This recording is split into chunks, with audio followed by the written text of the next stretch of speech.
আসসালামু আলাইকুম। কালার টেলিভিশনের পাওয়ার নিয়ে অনেকের সমস্যা, যে নর্মাল সার্কিটগুলো, চায়না সার্কিটগুলো যেখানে ট্রানজিস্টর ব্যবহার করা হয় অথবা এসটিআর ইউজ করা হয়, আপনার পল্টনের সার্কিটগুলা ছাড়া, তো এই সার্কিটগুলাই আপনারা পাওয়ার সাইড নষ্ট হয়ে গেলে অরিজিনালভাবে পাওয়ার করা যায় না। অনেক সার্কিটগুলা রেজিস্ট্যান্সগুলা পুড়ে যায়, মান বোঝা যায় না, তখন KLY লাগাতে হয়। তো KLY লাগানোর পরে ভোল্টেজটা যখন আমরা এমনিতে চালু করি, ভোল্টেজটা দিয়ে তখন 115, 18, 20 এরকম হয়ে যায়।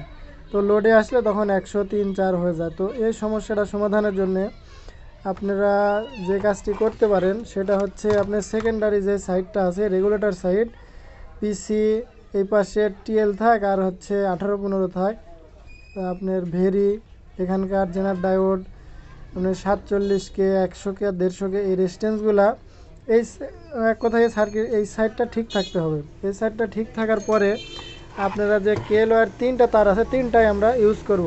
এটা হচ্ছে রেড যে ওয়্যারটা আছে সেটা তো এই যে আউটে যাবে, এই যে চোপারের যে আউটটা, ট্রানজিস্টরের কালেক্টর, এই আউটে রেড ওয়্যারটা যাবে, আর আপনার ব্ল্যাক ওয়্যারটা নেগেটিভে দিয়ে দিবেন। আর যে ইয়েলো তারটা, সবুজ তারটা আছে, এই সবুজ তারটা আপনার হচ্ছে যে ব্লু কালারটা আর কি, এই ব্লু কালারের ওয়্যারটা আপনারা দিবেন হচ্ছে যে পিসির যে 4 নাম্বার পিনটা আছে, এই উপরের এই পিনটা, এই পিনটার এই সাইডে সবগুলো খুলে দিবেন, যে পিসির 4 নাম্বার পিনে এই ব্লু কালার ওয়্যারটা লাগাই দিবেন। আর পিসির যে 3 নাম্বার পিনটা আছে, নিচের পিনটা, এদিক থেকে সব কানেকশান আউট করে দিবেন।